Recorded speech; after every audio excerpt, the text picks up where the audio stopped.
How's it going? Good evening, everyone. I'm very excited to join you once again this evening, this time with Auron MacIntyre of Twitter fame. He's also a Blaze host and columnist and a tapper of signs. You may remember his signs from such hits as It's Not Complicated, Guys. Well, I won't get into the exact details, but he really lays out the nitty gritty, and his predictive powers are something to behold. We're going to be talking about some of that. Auron, how are you doing, and what have you been up to? Doing great.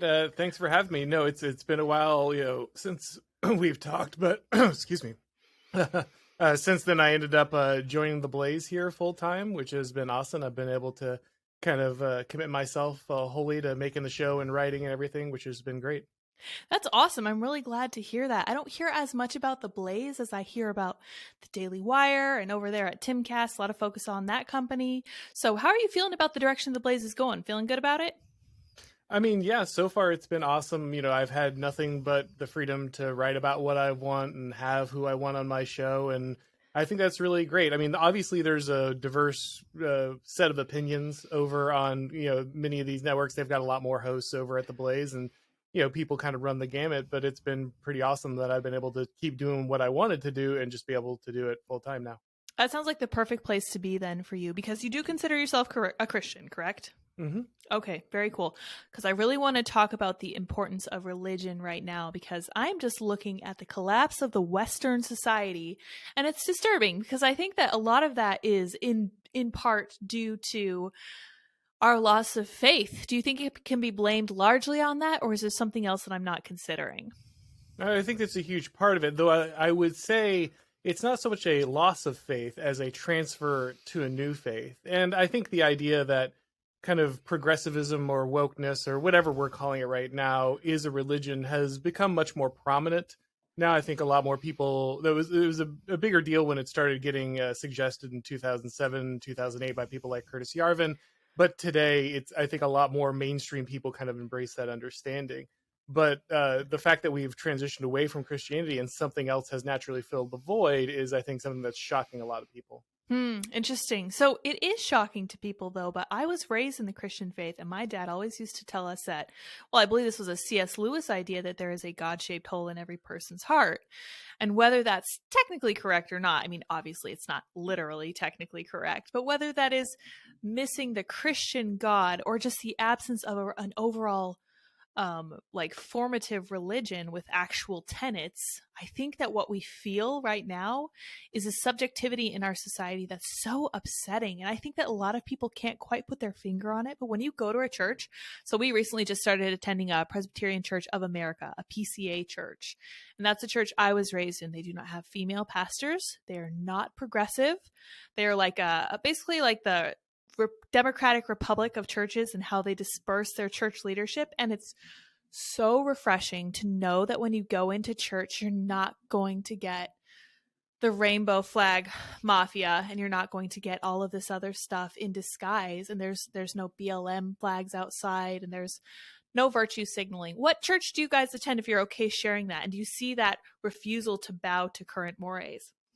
Yeah, I came up in the Southern Baptist tradition, and of course, no church at this point, unfortunately, is completely untouched by kind of modernity and the spirit of our age. But the Southern Baptists are among those that have kind of done the best at protecting kind of their doctrine and their understanding as well. So there's of the churches out there, the Southern Baptists are one of the best at kind of keeping things as they were. So what do you think causes that? Because I will tell you right now that I was looking up the differences between PCA and PCUSA. The PCA is incredibly simple. They believe that the Bible is the inerrant word of God, and they believe that they work with one seminary, and they believe just such simple things. Whereas when you get into the PCUSA, they've gone in a wildly progressive direction because they're like, well, we want to include everyone, and we have to revise this thing that we thought in the 17 or 1800s, and now they've just become very nebulous. Do you think the Southern Baptist denomination has that kind of clarity and simplicity, or is it something bigger or different?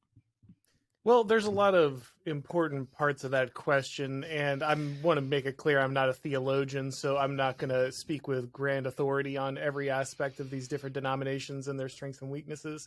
But I'll say that I've heard some people say, well, sola scriptura, the idea that the Bible is the ultimate authority itself. Some people say that protects the doctrine. Some people say it doesn't and leaves it open to manipulation.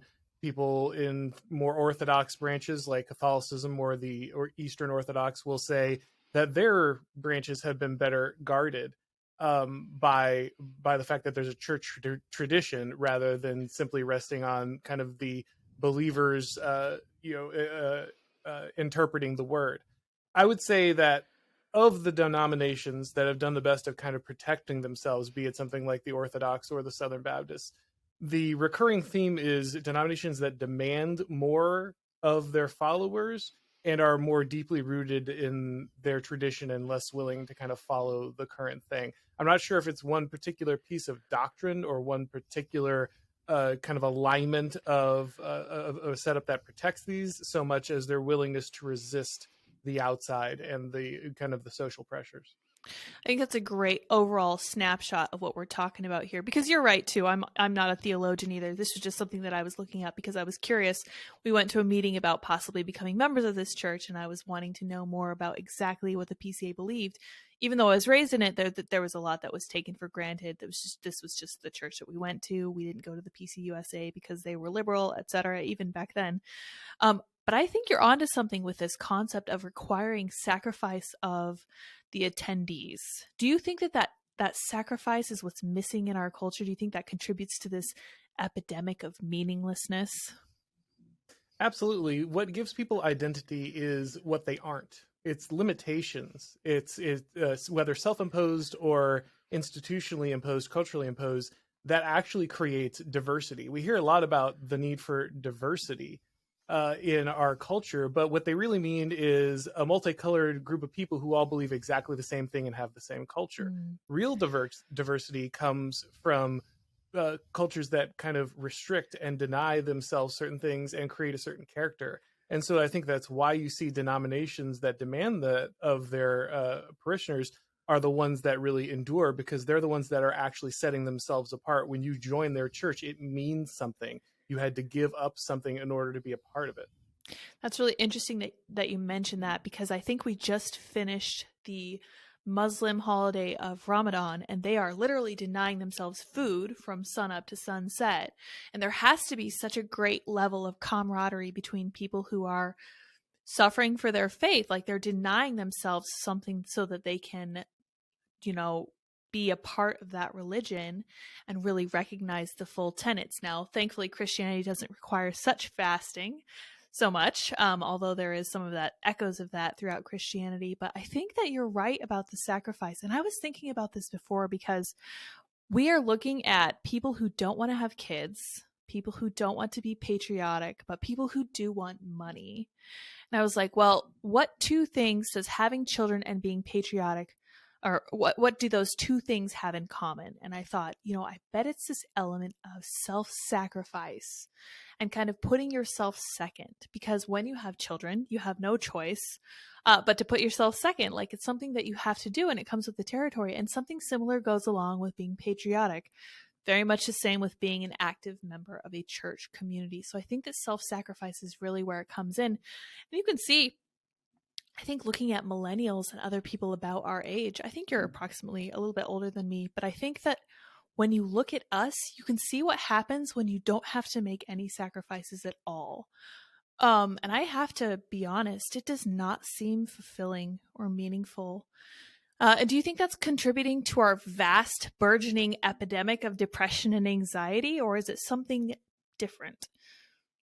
Well, I think it's a huge part of it. Again, everyone is religious in some way. Everyone, there simply is a spiritual reality, whether you want to interact with it or not, whether you want to deny it or not, whether you want to explain it away in material causes or not. You feel that at a deep level. We all do.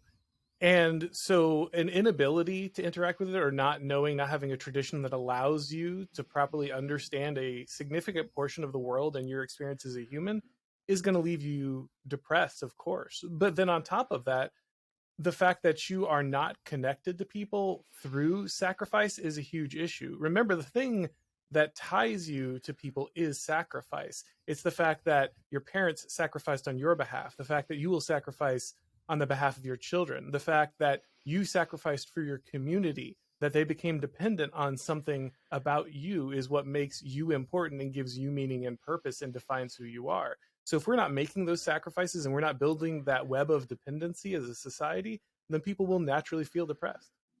I think that we're unpacking this properly, because the next thing that I was going to mention is the aspect of community.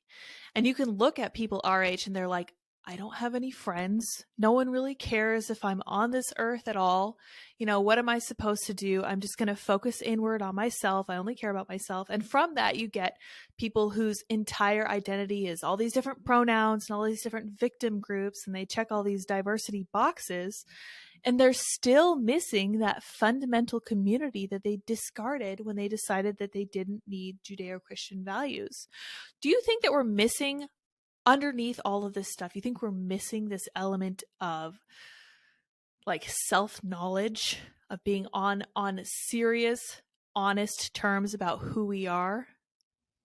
Sure, because when we remove the limitations and we remove the responsibilities, then we're told that we're going to create our own identity, right? We're going to choose the things that make us who we are. But that's not what happens, because identity isn't constructed by the individual. It's constructed by the community. It's constructed by your interactions with others. And so when you've lost all that context, you can't have an identity. That's a great point. And I really appreciate that you brought that up, because my husband and I were listening to Jordan Peterson last night, and he mentioned something I'd heard him say before but had forgotten about. He said that he actually went to some of his students and he said, I want to play a game. And they said, okay. And then Jordan said, all right, you start. And they're like, what? I don't know what we're supposed to be doing. And I was like, correct. Without some kind of limitation, without some kind of rule and order, you have no idea what you're looking at. Absolutely none. And in fact, trying to impose your own idea of that kind of order on it is only going to make you more confused, because you will think, like some of our communist friends, that you have some great global vision for how things should be. And you're going to see people trying to put it into action, and you're going to see them failing, and you're not going to understand why. So I wonder if we brought back some of this self-knowledge, if people would be on better terms, not just with the world around them, but with themselves. I think this would also kind of bring that community back and help us understand our role in it, you know, because right now we have people who don't really seem to want a role in a community.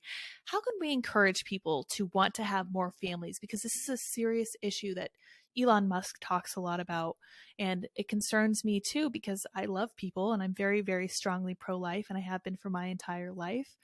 I really want to have, you know, more people in the world. How do we get people to get on the same page?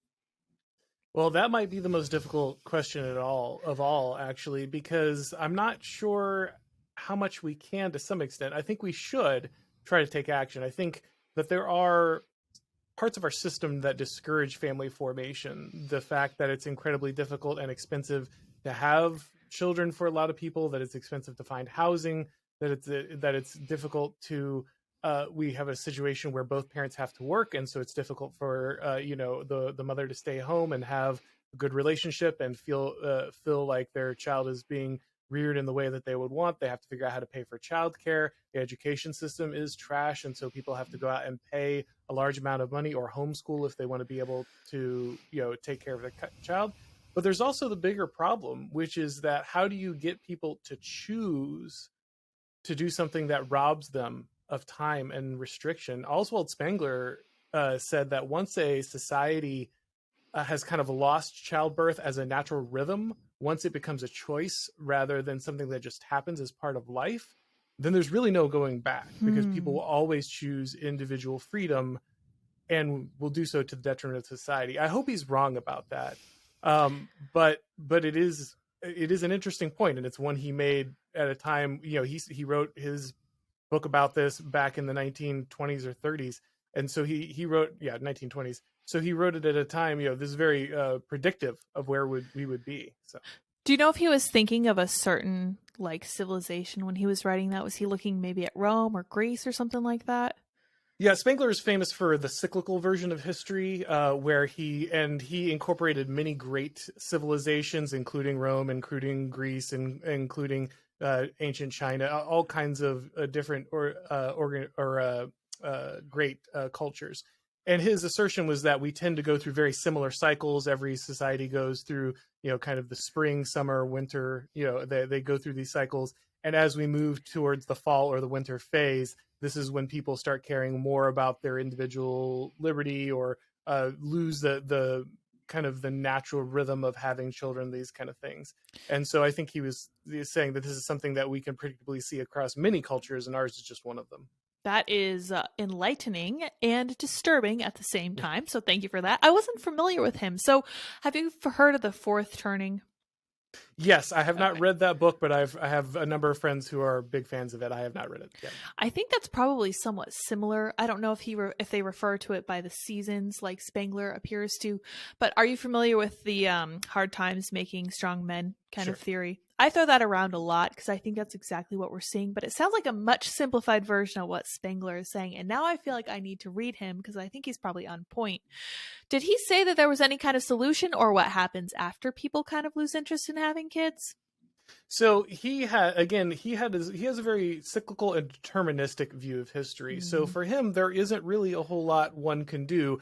One is a product of their age and product of their culture and time. And so the best that you can do is live a virtuous and meaningful life inside kind of the time that you're a part of. So he in no way was giving anyone a free pass on not being heroic, not taking, doing the best and making the world around you better and becoming the best person you could be. He was simply saying that you need to understand that you are only an individual who is restricted by the same forces that everyone else has been restricted by. And so you might not be able to change the world around you, but that doesn't give you an out for not being strong and virtuous yourself. Right. That does sound a little bit deterministic. I've really been trying to emphasize the idea that we can actually make positive changes.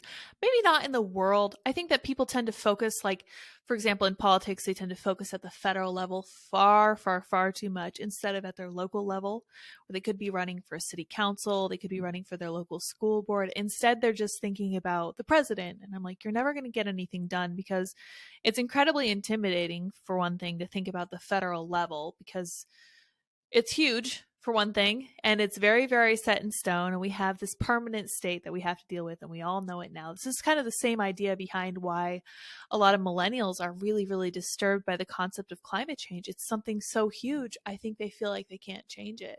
So they're kind of resigning themselves. I wonder if... Have you heard of the concept of the national divorce, and what do you think about that? Sure. Yeah, I've put my toe in that debate a little bit. I'll say this: national divorce is probably not going to happen. Right. At least not the way that people who use it mean it. I agree. But I still think it is a useful rhetorical tool because it gives people the understanding that you're talking about. That change is far more likely to happen at the local and state level than it is at the national level. And rather than sitting around and playing roulette with your presidential election every 4 to 8 years, you should put in the groundwork, and you should work in your community, work in your locality, make sure your sheriff, your governor, your county commission, they're all on board with you, your school board. These things are going to have really important results. And over time, I think we will see a drift away. I think the federal government is only getting more incompetent, and we're already seeing places like Florida under Ron DeSantis try to start bucking some of the worst parts of the federal government. And at some point, if the federal government is just really bad at what it does and can't enforce its rules, and states are just way better at what they do and they can ignore the federal government, we might get what most empires across history have seen, which is kind of a slow segmentation as kind of the imperial core collapses and the outliers kind of gain more power. It's so interesting to me because I've long been a huge fan of the 10th Amendment, which explicitly says anything not delegated to the federal government is the role of the state government. I've always been like, you know what? That solves so many of our problems. It solves so much of this authoritarianism we're seeing from the top down. And it gives people it gives residents of states actual impetus to take action in their own communities instead of waiting for and relying on the federal government. I have this theory, and you're welcome to agree or disagree, however you see fit, that we're not going to see a civil war. We are going to see people drifting apart like they have been already. For example, I was reading a Hill survey of young or new undergrads, and they are saying that these undergrads won't even go to the states with which they politically disagree. And I was like, that's it.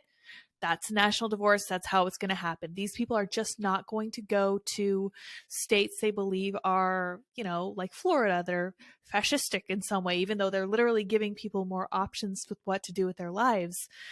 And I was like, that to me seems like the best possible outcome. Like, there's no hot warfare going on. There's no overt animus. There's just people going their own ways. Do you think that's the best approach, or do you see something more sinister coming down the pike? I do think it's the best possible outcome. I mean, the 10th Amendment, as much as we might be fans of it, has been dead since, the 1860s. I wish it were alive. So, right, yeah, it was put in the ground long ago. But the idea that we will slowly drift apart is the best possible situation. The Great Sort would be the best possible thing, where people just say, okay, I don't want to live in Florida because they passed this. I don't want to live in New York because they passed this. They changed their residency, and we kind of stuck there.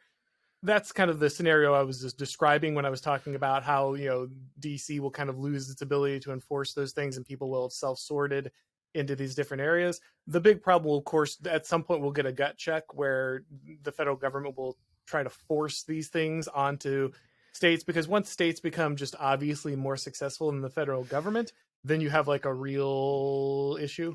Yeah. and so that's when things get more interesting. But that would be the best way. If things were going to go that way, that is the most optimistic outcome. Though, again, who knows if it'll be the one that comes about.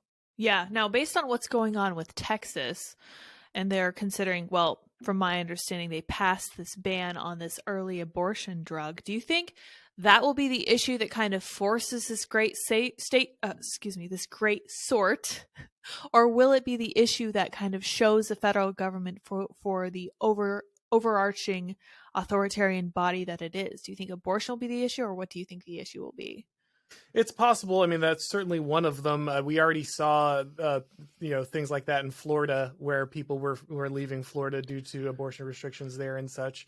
And so this could most certainly be something that's going to compel a lot of people. The problem you have is that most of the big cities in red states are still blue. Right. Yeah, that's been my question about the big cities. What do you think? How do you think that's going to shake out? Well, that one's a lot harder. There are people who say, look, you got to stay in big cities because that's where the power is. That's where culture is created. I hear them, but then I also look at the kind of violence, the kind of two-tier justice system that's being imposed. If you're not on the right demographic or political side of something, you could go to jail for the rest of your life if you defend yourself from violent criminals that are freed actively by leftist DAs. And you have to ask yourself, can I put my family there? Can I live there? And so I don't know. That question is a way harder one. You do hope that by making redder states red and bluer states blue, eventually that just overwhelms the cities. That is something that's kind of happening in Florida right now. We saw Miami-Dade vote pretty red for the first time in a very long time. So that's something that can happen. I think, but that is a long process. That's not something that's going to happen in just a few years. That's the other thing that I've really been emphasizing to anyone who will listen to me. I feel like a voice crying in the desert, but it's going to take a really long time to make any of this stuff happen. It's going to take my approach has always been we have to make cultural change, because my husband is an anarchist. Like, he doesn't think the government should even exist, and I think the government should be extremely limited. It should be tied down by the Constitution. But at the end of the day, we can't agree that the best and most lasting changes will come through cultural change, which is why a lot of my emphasis is on things like religion, focus on families and local level stuff. So I don't know, man. What happened in Colorado when I was there was that people were flooding over from California, because California is terrible, and we all know this, and no one can even disagree anymore. Even Gavin Newsom doesn't really want to be there anymore. He wants to go over to Florida and lecture them on their actual freedom. But what happened was they all came to Colorado and they turned the whole state blue, because they flooded to places like Boulder, which used to be one of the only places in the country where you could get a very, very late term abortion, and places like Denver and some of those other cities. Just literally just 2 cities in that state turned the whole thing purple and then ultimately blue. And the last time I went to Denver, it looked like San Francisco, and they were doing things like legalizing mushrooms, and it felt like Portland. Like, it looked like San Francisco and it felt like Portland. And I was just like, this is not what I remember. And there were always some homeless people there because it was a bigger city, but it had gotten so bad. I was just like, what is the selling point for these blue cities? I just don't see it. But for some reason, people still think it's the place to be. And I just look at that and I'm like, if this is the kind of culture that's coming from a big city, I don't want it. That's not a good culture. Don't want anything to do with it. I want to shift gears a little bit, because you tweeted about AI. How do you feel about AI? You're feeling positive or negative about it? Mostly negative, but that's because I'm a tech pessimist in this area. There are a lot of people who disagree with me, those who are very intelligent, and I respect their opinion. I'm in no way an expert on AI, and so I usually like to listen to other smart people talk about it. But I do think that there's a lot of the most interesting thing about AI is it already seems to be developing faster than we can think about how to limit it. And so the question might not even be if we can limit it so much as how are we going to live alongside what eventually emerges out of it. Do you think there's going to be accountability for the people who write the code behind AI? Because it already looks like there's not. No. So no more accountability than there were people who created coronavirus. Yeah, really. I'm inclined to agree with you. And that's probably what disturbs me more than anything, because the technology itself, okay, the technology is never the issue, right? The power is never the issue. It's who holds the power, who's behind the AI, who writes the stuff that you never see or think about. And I can see there's so many useful things that it could do, but I think it's going to, did you see that it convinced one gentleman to, as I say on my channel, take the Canadian way out? It convinced him that he was no longer necessary in this world, and he was a father of children. And I was like, that should be one of the biggest red flags we can possibly have. Did you see that Elon Musk and a bunch of other tech guys were calling to halt it? Yeah, there's been a lot of discussion on AI safety. Again, the only question is, can it get ahead of the actual AI development itself? Right now, I'm not sure if that's the case. Yeah, I think we probably opened this Pandora's box a little bit too early, and now we have no idea where it's going to go. I did see that Bill Gates was in favor of it, though, so that means it's probably going to be fine. So I'm looking forward to the brave new world that Bill Gates is developing for us. I saw this article, too. I saw you tweet about this. We're just going to go through your Twitter timeline. I hope you don't mind. It's such a great No problem. timeline. If anyone is not following Auron MacIntyre on Twitter, you should be. AURON MacIntyre. Rather complex, but go follow him. Great follow. So you tweeted about this article. We will forget much of the pandemic. That's a good thing. What did you think about that? Well, they've been doing this for a while. This isn't the first time that the media has run an article like this. And yeah, they've said, okay, well, we need to have a general amnesty about the pandemic, or we need to forget all the terrible things that happened to us. And I've heard two minds about this, and I think they both make good points. There's some people who say, okay, they write these stories to inflame people so that they get there and say, no, we want all of your heads on spikes. And then it means that like none of the people who push the pandemic alarmism can ever defect because the other side just like wants them in jail. And so it like locks them into their position. But then there are other people who I tend to more agree with who say, if we don't hold these people accountable, then this is going to just happen again. and it's very clear that they have no intention of ever being held accountable. And so that's why we keep seeing these articles. Yeah, it doesn't surprise me that they don't ever intend to be held accountable. I mean, they've never been held accountable in the past. These are the people who are the intelligentsia, as Thomas Sowell called them, and people who are clearly, they consider themselves clearly much better than the hoi polloi, the rest of us, the riffraff, but they're not. They're not. And in fact, because they think they are so much better than everyone else, this gives them severe handicaps. Like, they're not able to see their own weaknesses. Now, what do you think it would look like to actually hold these people accountable? Because I hear a lot of dramatic talk about tribunals and stuff. I don't think that's ever going to happen, but I would like something. What do you think would be a compromise? Well, there is no compromise, right? Like either it's serious or it's not. There's no like halfway measure. The truth is these people will never be held accountable. But I think people should understand why.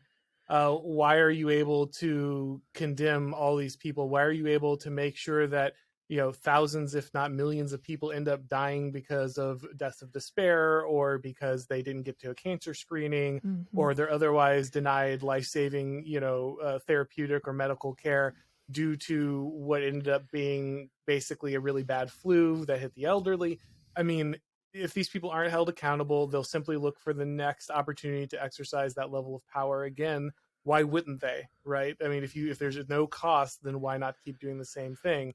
But I think you're right that it's unlikely, but I don't think there's some halfway measure where they're held somewhat accountable, but kind of continue on, and learn their lesson. I don't think that's going to be the case. Do you think there's any stopping this train? In the sense that government will keep accruing power through emergency situations? Yeah, well, what I was going to add on there is that they've been constantly banging this drum of climate change. This has actually convinced people, for example, not to have children, and really, really given them a great deal of depression and anxiety. At least it hasn't prevented the treatment of their cancer, I suppose. Not right now, not until that's deemed unenvironmentally friendly. But is there ever a point at which people, I have to say, I was disappointed with my fellow Americans when it came to the pandemic, because some of us were incredibly stubborn and independence oriented, and we're like, no, we're not going to do this. Whatever you say, we're going to do the opposite. Like, there was a time when conservatives were the ones buying masks en masse. That was when, Fauci was saying it would be better to not wear masks. And then as soon as he flipped his, stance, so did conservatives. And I was like, all right, we need to just stop being reactionary just for the sake of being reactionary. But that was such a small percentage of people. Do you think do you think these are the hard times that turn us into strong men? Or is this just grinding us down to accept more authoritarianism? I think what we're seeing is just an unprecedented level of social engineering. You mentioned C.S. Lewis earlier, and anybody who hasn't ever read Abolition of Man should go do that immediately. It's like 90 pages. It's well worth your time.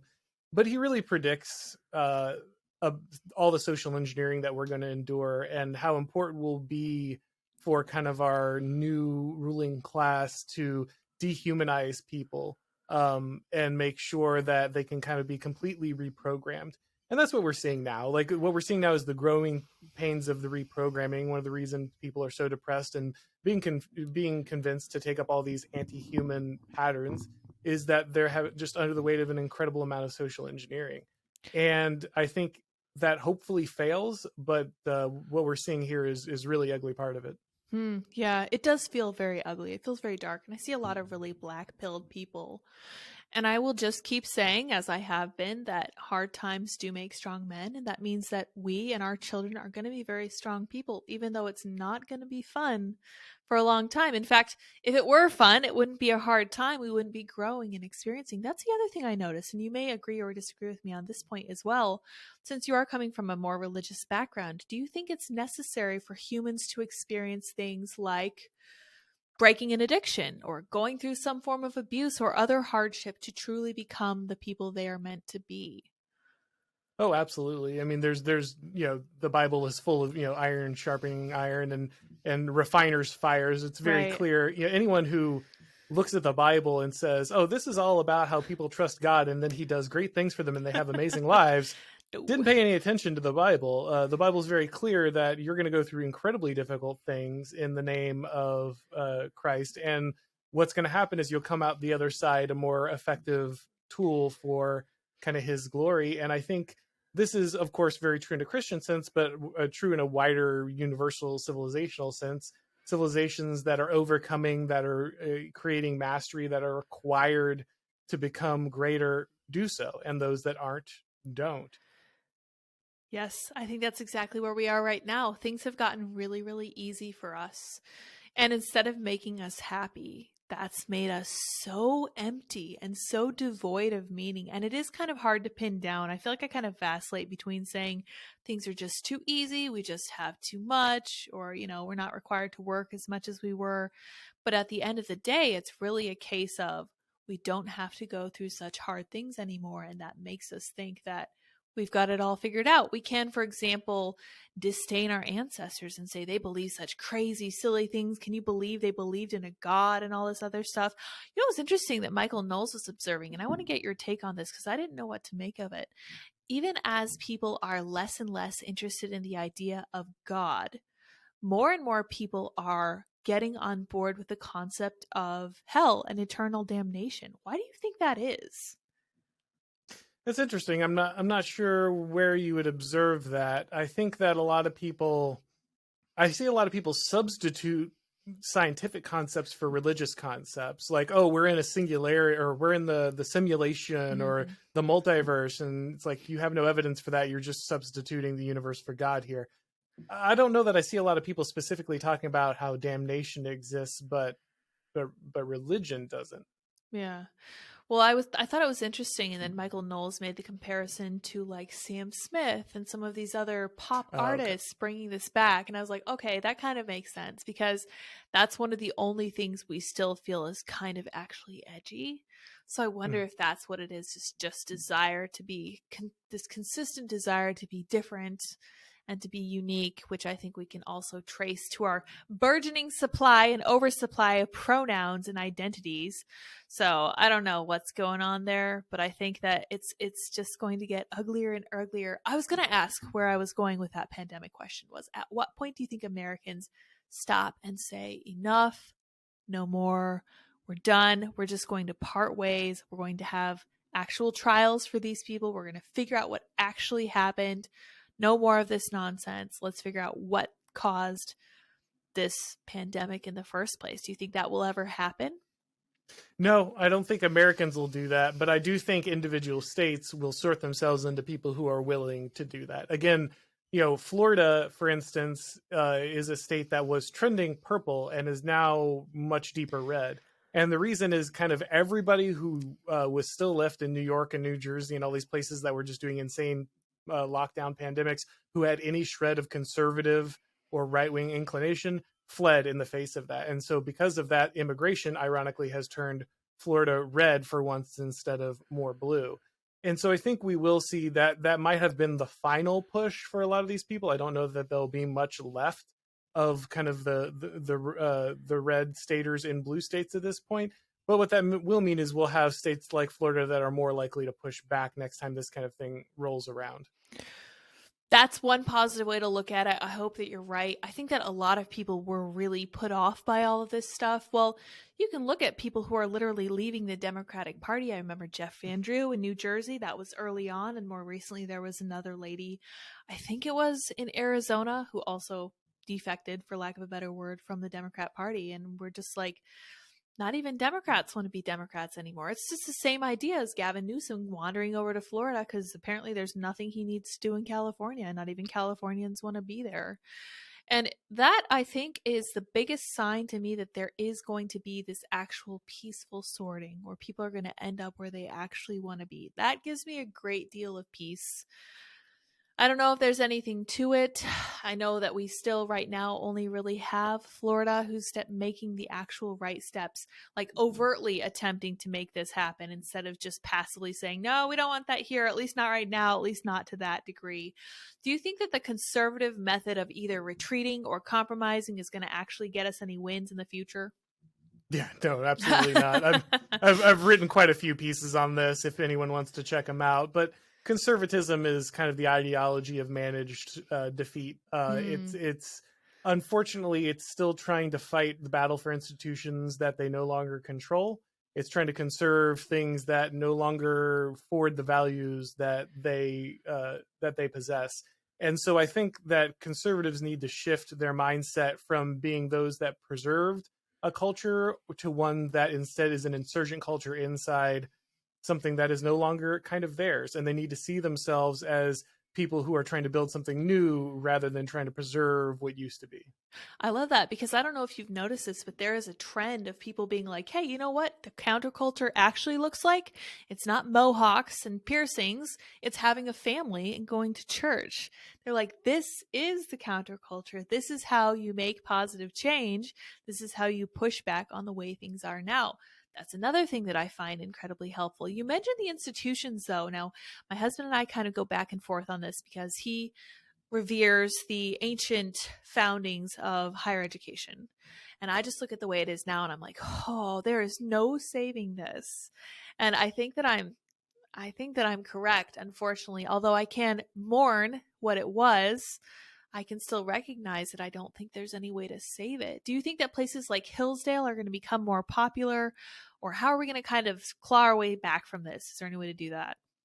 I think it's increasingly clear that the people of the best quality are no longer being selected by universities. They're explicitly going out of their way to change their admissions to ensure that they get less and less capable people as their student body. And that necessarily has to erode the value of those institutions. We're seeing more and more places like alternative universities, or even places like YouTube, where people are doing academic work that would never get funded by universities, that would never get them doctorates, but which are way more valuable. Some of the best social science is being done by people who can't get a job writing for anyone at this point because their views are just forbidden.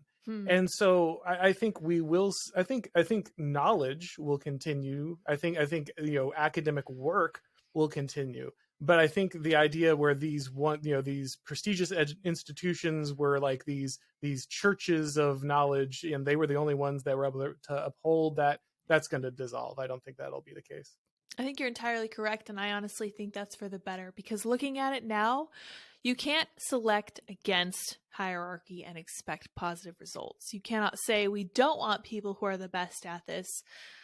Do you think that I want to kind of get a little conspiratorial with you, and let me know if I'm getting too conspiratorial, but it kind of feels like to me, right? Okay, so there's this overarching concept of actively selecting against hierarchy. Do you think there's something to, like, thinkers like similar to James Lindsay have pushed the concept of just this overarching Marxism? Do you think that's what this is, or is it something different or shadier or not so bad? So James and I, at least as much as I understand, have a different opinion. James has had me blocked on Twitter for a very long time, so I don't really know what James is currently talking about, though people do drip it to me from time to time. But there is, I've spoken, for instance, to Wocal Distance a number of times. We've done streams together. And he's also of this idea that this is kind of all Marxism. I think it's impossible to deny that there are Marxist influence in this stuff. Often people are explicitly Marxist activists who are part of this thing. But I think it's also really important to understand that what we're looking at is a failure of classical liberalism. Classical liberalism was not able to defend itself from hostile ideologies.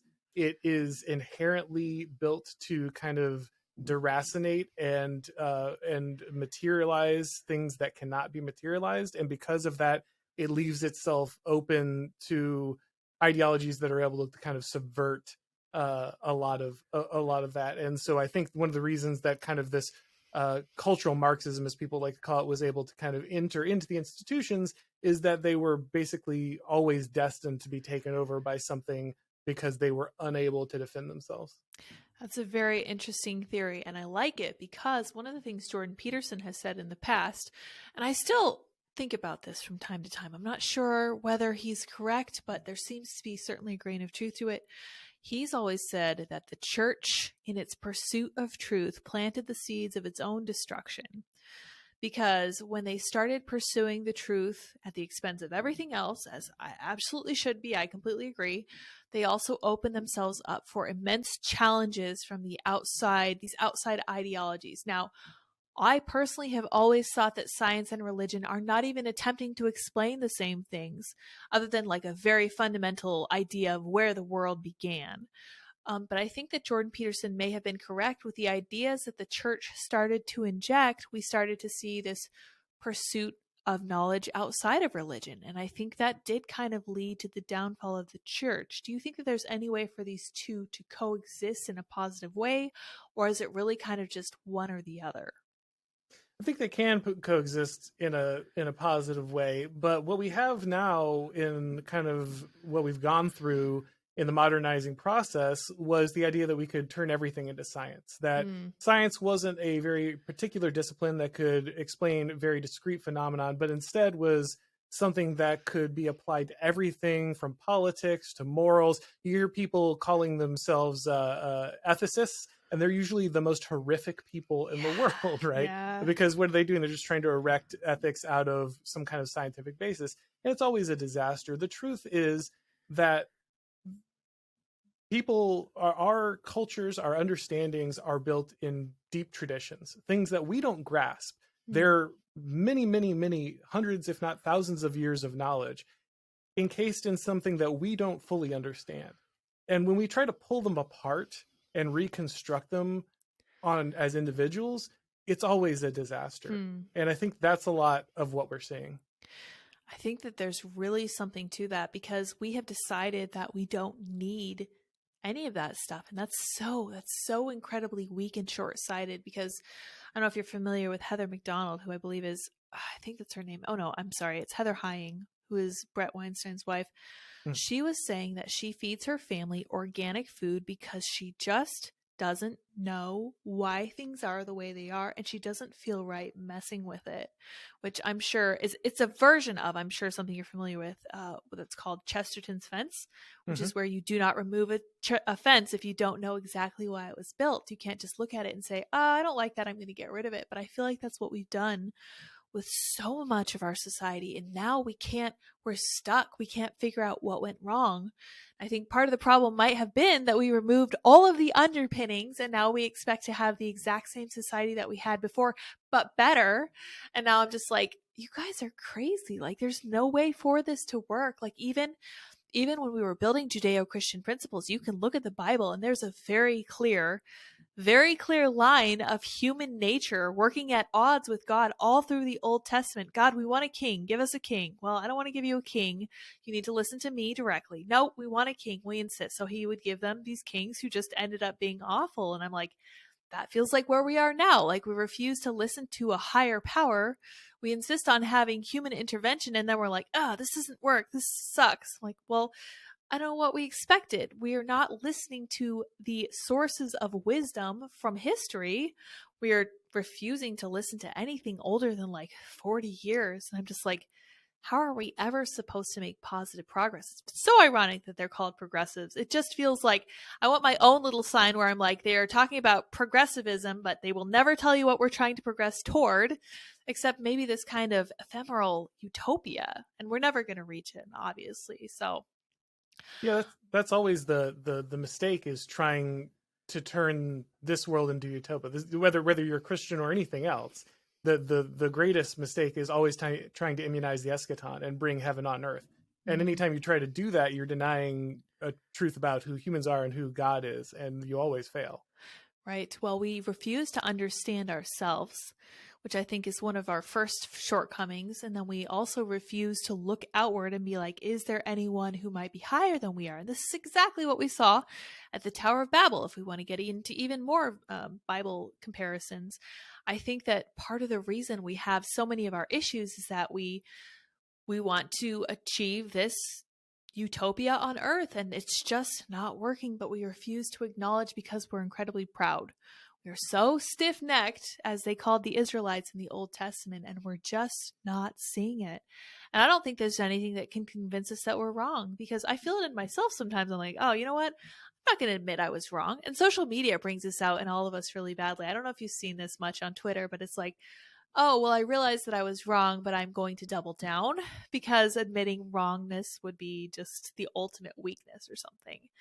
And I don't know, you can disagree with me on this as well, but I think that social media is more a magnifier of human nature than anything else.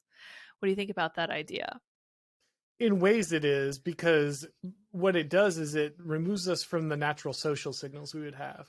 So if you and I are having a conversation face to face and I say something like really abhorrent, you might throw something at me or Yeah. stand up and leave or something, Right. right? There are immediate consequences to me treating you that way. But if you're just some nameless person I've never met online and you don't really matter to me, I'll say whatever to you, because there's no communal context in which actual human interactions happen. So it in some ways it dehumanizes us, because it takes us completely out of the community in which our humanity would usually manifest.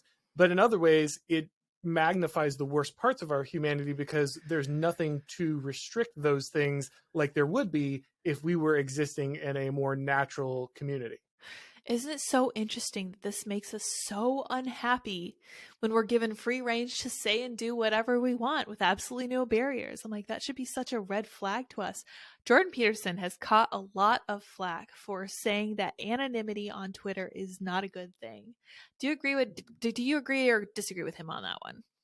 Yeah, I very much disagree with Jordan, and I have a lot of respect for him as someone whose work helped me out a lot when I was in a difficult place. But I think he's dead wrong about this, and I understand why he thinks this to some degree. He's in a place where he was already a pretty reasonably comfortable, wealthy guy with a prestigious job.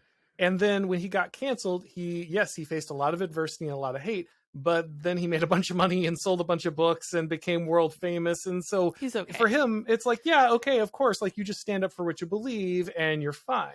But that's not what happens to the average person. The average person making 35 grand a year, trying to raise a couple kids and keep a roof over their head, who doesn't work in the knowledge economy, doesn't have a laptop class job, can't just go ahead and break free and start writing on Substack and make a bunch of money or something. They're just going to lose their job. Yeah. And they're just going to have no way to take care of their family, and they're going to lose all their friends, and they're not going to become famous off this stuff. And so you have to have a situation where people can speak without that terrible consequence. Our founding fathers in the United States wrote under pen names. They wrote under Publius, making an allusion to, different Greek and Roman, authors as they wrote. They did so because they wanted to have that ability to speak the truth, even if it was going to have an immediate blowback to them. And if it's good enough for them, I feel like it's a reasonable thing to say, some internet anons should be able to speak the truth without, being called troll demons. Yeah, that's fair. I completely agree, but I also see the other point of view. I think that the anonymity, like you said, it completely frees people from any kind of communal, structuring and kind of accountability to their fellow people, which I don't think is really good for our cultural conversation. But this just breaks down to being a problem that I don't know how to fix, which I just guess add it to the pile, honestly, because it's frustrating to look at it and be like, yeah, people use their anonymity in really negative ways. And in fact, if you want to cancel someone, you can do it actually more easily, I think, from an anonymous position. Then you can have a bunch of different burner accounts. You can go mob a company and tell them that you don't want them to use this person's work or whatever. I also sympathize with the other side too, because I saw a lot of this at Timcast, a lot of the why don't you just stand up and say what you think and all this other stuff, and everyone's like, we can't, just can't. And I remember complaining about this because I was like, most people don't even have $600 saved up. It's not really fair to expect them to say exactly what they think all the time. Now, it's one thing to get out there and try to make a difference in your, school board. That's a good thing. That's a really positive thing. But when it comes to just talking with other people on the internet, I think that there's a lot handicapping people from actually making the significant cultural difference we're all thirsting for. Yeah, I don't think Jordan Peterson has it quite right, and I don't think that the people saying that anonymity is an unabridged good have it quite right either, apparently. I mean, I feel like it's somewhere in the middle, as these things often are, unfortunately. But I think that, I don't know, man. Social media, it's very hard to know whether we should blame it or whether we should blame the algorithms or some of the ideology investing it, because they were talking about kids who were falling victim to this anxiety and depression. And they're saying, well, this started right about the time that Instagram became a big thing and right about the time that TikTok came into the marketplace. And I was like, I don't think it was the actual apps themselves.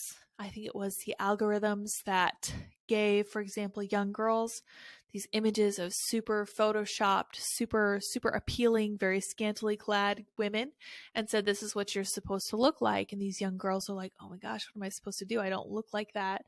How am I supposed to end up looking like that? Well, you can not eat, or you can do all kinds of other stuff that's really, really damaging in the long run. Or you can ultimately change your gender if that seems to be what everyone else, for example, in your class is doing. Do you blame the social media itself or the algorithms more? We talked at the beginning about how denial and restriction is what gives people meaning and what makes something like a religion powerful. Mm. And I think what we're looking at is a scenario where what the people who are going to make it through all this, kind of make it through modernity to the other side into something healthy, are going to be those who are able to deny themselves when everyone else couldn't. And there's a reason. Are you familiar with the concept of the Skinner box? No.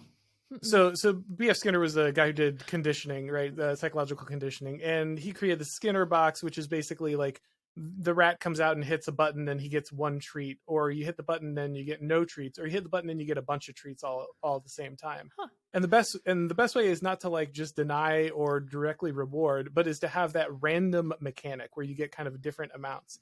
And that's why gambling works. That's actually like the psychological hook for gambling, because sometimes you get nothing and sometimes you get a little bit and sometimes you shoot the moon. And what we have is like these Skinner boxes in our pocket all the time of just like social interaction, where sometimes you'll just fire into the void and get nothing. And sometimes you'll get a little drip back. And sometimes the entire internet will pay attention to you for 10 seconds, right? And that creates a feedback loop that is just wildly addictive, as you can see from anyone who's ever gotten hooked on gambling. And the question is going to be like, do you have the self-control and the principles and the morals to deny yourself that kind of interaction, or your children that interaction, or to limit that interaction, or properly understand and control that action, as opposed to people who just completely give themselves over to the algorithm and everything that it feeds them? And I think that's what's going to make the big difference. That is such a great callback to the start of our conversation, and such a good introduction of an idea that I'd not considered. I wasn't familiar with Skinner's box, the Skinner box, excuse me, but I was familiar with him. So that's a really interesting concept I'm going to have to dive into. What was the name of the other man you mentioned? Oswald Spengler is the one I think. Perfect. Yeah. That's the author. I'm going to have to look that up too. Warning, his book's 1,000 pages. Oh, so, no. I'll find the Cliff's notes. It'll work out. But that's great. Those are really good things to know about, because I feel like people are looking at this and they're like, man, I have no idea how to come to terms with everything that's going on. Now, my husband, for example, loves technology. I'm terrified of it because I'm looking at what it does to young kids. So as we're trying to like plan our families, we're like kind of going back and forth about it. And I'm just like, they need to not be exposed to it and all this other stuff. And he's like, well, they need to learn how computers work. That's a really important part of living in this world, and they need to know how to make that happen. And so it's just, it's kind of hard to figure out, because I'm like, we need to find the right balance. Now, I don't know if you have kids yet, but I look at the way people have their children and they hand them over to the state pretty much from preschool onward. And then they give them technology to keep them out of their hair.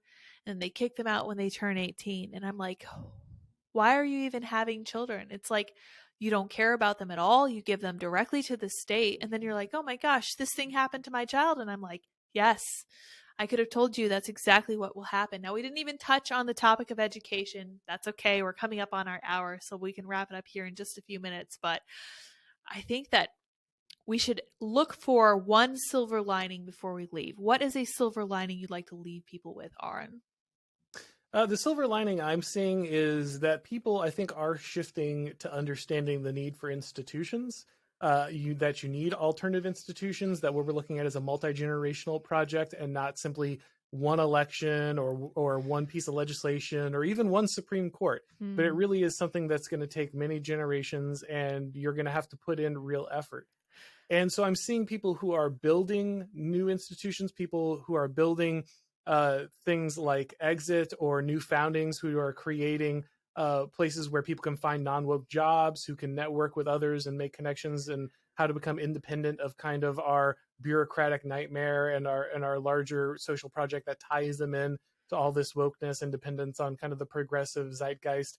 I see people creating fraternal organizations and other organizations that bring people together to celebrate American history and take online friendships that may or may not have significant weight and bring them into the real world and create networks of people who really do believe in the same thing and can make effective changes in those regional areas like we're talking about long term. And so I think if there's a silver lining, it's that there is a mentality shift going on, even if we're only the beginning of it. And that is a good sign because it means we're taking the first step towards the future. Awesome. That's wonderful. I would love for you to DM me some of those links. I am familiar with New Foundings. I also have Red Balloon, which is a similar way to find non-woke employers. Public Square is a great way to find these non-woke companies. And of course, Dan Bongino has Parallel Economy, which he just calls Parallel Economy, which is a payment processing system that is an alternative to Stripe and PayPal, which is also awesome. I agree with you that the parallel economy is the way forward. I'm very excited to see it developing. Thank you so much for your time today, Auron. It's been a wonderful hour. I feel like we covered a lot of ground in my typically meandering fashion. I appreciate you participating with me. Where can people find you? Sure. You can find my stuff over at The Blaze, of course, and Blaze TV. You can check out my YouTube channel, my Rumble, my Odyssey. I'm on Twitter and Gab, and I have a Substack. Everything's just Auron MacIntyre. Google will get you there. Awesome. And he actually pronounces it correctly, Auron MacIntyre, AuronMacIntyre. Thank you again so much. And to my audience, I will see you all next time. Bye, guys.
How's it going?